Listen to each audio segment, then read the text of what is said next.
everyone, welcome to Watch It Paint It. Today I'm going to be painting Berin from CMON Games Zombicide Green Horde. Second tutorial from this game, and that's all because you crushed the motivation challenge number 1 that I set in the last video for the trebuchet. You guys did all of the tasks. I only wanted you to do one, just keep me motivated, that's all I asked. So let's set a second one. We're going to make it a little bit harder this time. Let's go for 100 likes. 100 likes and I'll do another video. 40 subs, that'll get another video, or just 2 Patreon supporters. Any of those done and I will get another hero out tomorrow for you guys before I go away, before I sail away on my much deserved holiday. Hopefully you guys agree with that. So let's start some painting. We're going to be, just show you again, just priming it. It's from the same set, so this was done in Leather Brown, the colour primer by Army Painter. That's just going to allow us to skip doing some of the browns of Berin, and I'm just demonstrating how to use this just in case any of you are new to this and don't know how to prime yet. So give the can a good shake. 1 to 2 minutes I'd say, and then I'm just applying light even strokes from side to side, starting spraying off the model to make sure any blobs don't go on your models, and then when you finish, turn the can upside down, spray it until no more colour comes out, and that will keep the nozzle clear for the next time you use it. Once that primer's dry, we're going to start base coating the model, and we're going to start with Survivor Skin. In this tutorial I'm going to use all of the Army Painter's colours which are in the Zombicide set, and that way, just in case you've got those already, or you're thinking, I've got the Zombicide game, what should I buy? This is quite a good colour base. I don't know if they're going to do a Green Horde version specifically for this game, but this is the previous one for Black Plague and all the other sets before. So I used Toxic Boils just to do his tongue in the inside of his mouth, and then using Dirt Splatter, that's a more reddy brown than the Leather Brown. And that's going to be to do around this sort of armour he's got on his chest. It's almost like a barrel. I'm not quite sure what this armour is, but around his belly he's got a different colour brown. I'm also going to be painting the base of his beard and his hair in the exact same brown. So far I've just been using the detail brush by the Army Painter. That's the quite small brush. It doesn't come in that Most Wanted set, which I'd advise everybody give a try. I think they're very, very good brushes. This is a separate one that's not in that set. So it's bigger than the Insane Detail, but it's a lot smaller than the Regiment. And this model's, he's a dwarf, he's quite small. I'm going to be using Wolf Grey. That's a grey-blue colour in this set. That's because I don't think this set's got a very good purple. Could maybe have used Toxic Boils for this, but I'm going to paint it blue in the base coat, and you'll see later on in the video what I do to get that much more of a purple colour. But this is quite a good base, I think. I mean, wait until the end of the video and judge for yourselves if this was a good choice. If you've just got purple, if I was using all of my paints, I would probably just use Royal Purple by Vallejo. But as I mentioned, I'm just trying to stick to one set that I think you may already have if you're painting Zombicide. I think it's the most likely colour set that you've got. So with this blue, I'm just painting the hair bubbles he's got at the end of his hair, both of his gloves, leaving the metal plates clear to paint over later. And I'm also just doing his knees in the same colour. Dirt Splatter, that brown's out again. I forgot to do his hammer. So I'm just painting the head of his hammer in the same brown, just giving it a different brown. I'm going to use Abomination Gore, a little bit of red, and that's to paint the handles for his axe. Now this is the biggest dwarf I've ever painted in the CMON games. Anyway, this guy's bigger than all of the other heroes. I think so. And he's a lot of different colours. It's quite tedious swapping colours, especially if you don't notice all the bits beforehand. So that was some Toxic Boils on the end of his gloves. Ignore that, do that in blue instead. I misread the card art and I painted the ends of his gloves Toxic Boils, which was incorrect. They should have just been blue. I'm using Brainmatter Beige to do the handle to his hammer, and then I'm going to use Scaly Hide here to paint in that glass, that emeraldy, dragon glassy, I don't even know what that is, but it looks like a glass blade, so using Scaly Hide for that. Brainmatter Beige out again. I'm just swapping between colours. I apologise for that. I couldn't see the artwork well enough. I kept missing bits. So Brainmatter Beige was there to paint in Berin's teeth and the wolf on top of his head's teeth as well. Bright Gold, that's going to be to do the metal around the centre of his hammer head. So on both sides and slightly underneath. Also painting the top, the head of his axe on this side. So that's the sort of goat head, all that metal bit. It's quite clear on the art which bits to do there. And then also as it goes down the shaft slightly, that's also gold. And then the pommel at the bottom of the axe has got some gold on it as well, so make sure you catch that too. After that, I'm going to get Scaly Hide out again. Just paint the top of the axe and the back of the axe. I just missed bits. Apologise for that. It's fairly obvious when you're doing the artwork. And with this video to help you as well, you'll probably be fine. I've made the mistakes so you don't have to. That was some Machinegun Metal, and that was just to paint in his.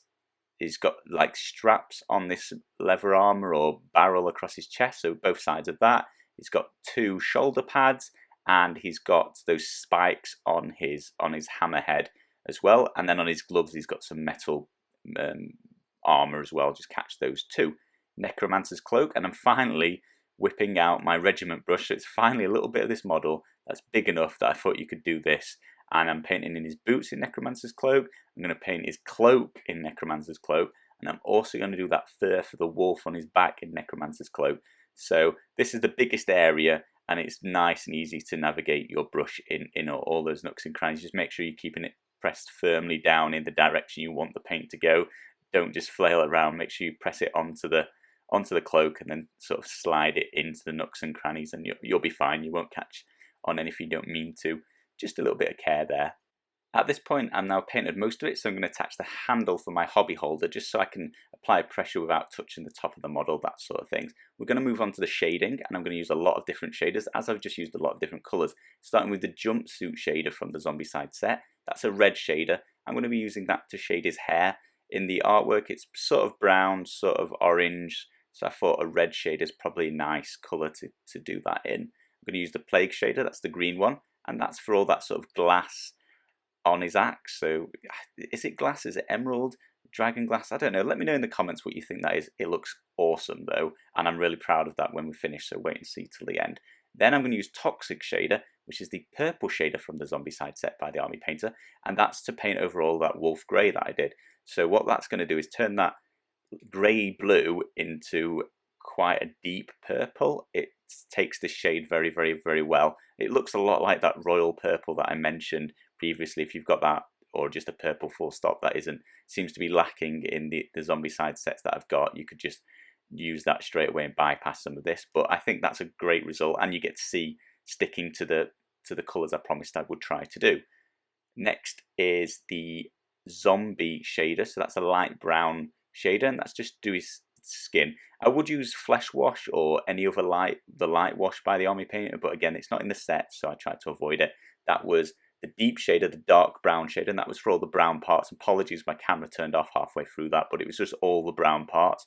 And then finally, we're going to use Survivor shader. That's the black shader from the set, and I'm going to do all of the metallics in black, so that's going to make them look a little bit tarnished, give them some shadows, but also the bits where it's sat on the surface. It's just going to look like the metal's a bit older than this brand new shiny metal that you could see before.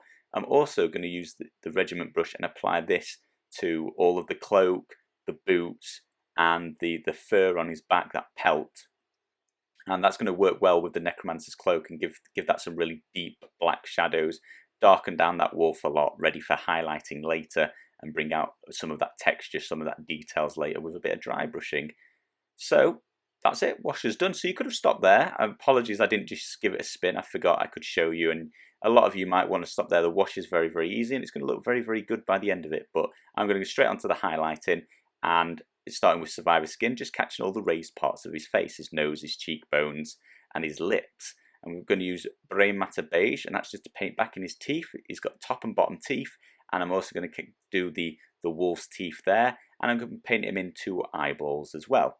Jumpsuit, prison jumpsuit, so that's from one of the prison expansion Zombicide sets, and that's an orange. I've watered this down immensely, and I'm just using my detail brush to paint on some thin highlights on each strand of hair that I can get to. And it's not going to look orange because I've watered it down so much. It's just going to put a little bit of a layer on top of that brown. So I think it should look like the artwork. I'm going to use Toxic Boils because now, this is where I noticed I painted the wrong part of the gloves. The fur is on his sleeves, not on the gloves. In the artwork, I couldn't tell that. I've made that mistake. You guys don't need to. Let me know in the comments that I'm not blind. It does look a little bit confusing. It wasn't just me being silly, but I've corrected that now. That's now Toxic Boils. I'm using Dirt Splatter just to highlight up the middle barrel armor bit, and I'm going to use Leather Brown to highlight up each individual bit of that padded leather, so around his sort of dress and his sleeves and that sort of thing. Then I'm going to mix in some zombie skin, 50-50, so just making a lighter, yellower version of that leather brown, and that's just to dab a tiny bit in the center of each of those padded, patched leather. It's just going to give it a nice highlight along the edge. going to use Claymore blade, that's the lighter silver of the set, and I'm going to go along now and highlight every one of those studs that you can find on that, as I keep saying, like that leather armor, that barrel, I'm not sure what it is. I'm going to highlight all the studs. I'm going to highlight the spikes back on his hammer, and I'm also going to highlight the edges of both of his shoulder steel pads. I'm going to catch him a little bit on his belt as well. He's got a buckle that you can just see between the two browns, and that's going to add a nice little bit of detail. And then just going to dry brush a tiny bit on the tops of each shoulder just to make it look like the light's reflecting off the very top. I'm going to mix Wolf Grey and Toxic Boils together, 50-50-ish. You know, work it how you want. I went too light, I think, so maybe have a little bit of a darker purple. If you've got a darker purple, just use a darker purple. I was just trying to stick to these colours for us. And that's to highlight up all the purple areas. So I'm catching the 2 strands of each of his hair bobbles, his kneecaps, and the edges of his gloves. I'm going to mix Brainmatter Beige with Toxic Boils about 5-1. It's a very, very just off-white pink, and that's to highlight up those furs on the end of his sleeves. I'm going to use Brainmatter Beige Neat, and that's to highlight up each strand of that wrap that goes along his hammer staff there. So that's just to make that look a little bit more realistic. In the glass of his hammer, I'm going to use Scaly Hide again, and I'm going to catch all the edges of the glass, all the points of the glass. I'm also then going to paint thin lines just randomly, as though it just looks like the art, so it's just like a bit of glass with a bit of reflection inside it. After that, I'm going to use a cheap brush, some gloss varnish. Apologies, this is by Vallejo. There isn't one in the Army Painter set, but I'm going to use this gloss varnish to give that glass a real shine and make it look much more like some sort of crystal. Filthy Suit, using the dry brush technique. If you want to see how to do dry brushing, just watch the Trebuchet video from before. I do explain it a little bit more in detail. It's a very, very simple technique if you're new to painting. It's one of the first ones you should probably learn. It's very easy, and you can get quite good results with it off the bat. So I'm just dry brushing across his cloak, and that, especially that pelt on his back, it will really bring out the detail in the fur again. Brainmatter Beige is out again. Apologies, even in the highlighting, I'm chopping and changing between the same paints. Basically, I normally like to paint everything of the same colour in one go, but that was to paint him on some shoelaces, some bootlaces I should say. Bright Gold's out, and that's to highlight the gold back up, so that's that sort of goat axe head. So quite a lot of detail in there, using my insane detail brush and just being very, very careful to paint that detail back in. And doing the same on the hammerhead side, just painting in the edges of the metal, just bring out some highlights where the light would be reflecting. Using Abomination Gore, that's again to paint in some strands of the axe, similar to how I did on the hammer, and then to paint in the wolf pelt with 2 red scary eyes. I'm going to use Dead Black to paint in the paws of the wolf, as well as the base, and I've got Benson, didn't film that, but he also popped around and did me 2 little pupils because I couldn't do them. Apologies for that. You could just leave him. Without the pupils, he looked a little bit possessed, but that's quite cool in itself. Using Glistening Blood, just to add a little bit of blood effect to the top of that hammer, like it's depicted in the artwork, just adds a little bit of detail. 1 hour, 42 minutes. It felt like a lot longer, I'm not going to lie, that felt horrendous. It was so many different paints. It wasn't particularly difficult. Some of the browns are hard to tell apart, and I don't like the purple on this model at all. Maybe I messed that up. By all means, let me know what you think in the comments below. Don't forget to like this video if you enjoyed it. Hit subscribe if you're not already subscribed, and check me out on Patreon if you want to contribute in voting for the next model we do. And if we get any of those motivation goals done, there'll be another video tomorrow. Thank you all very much for watching.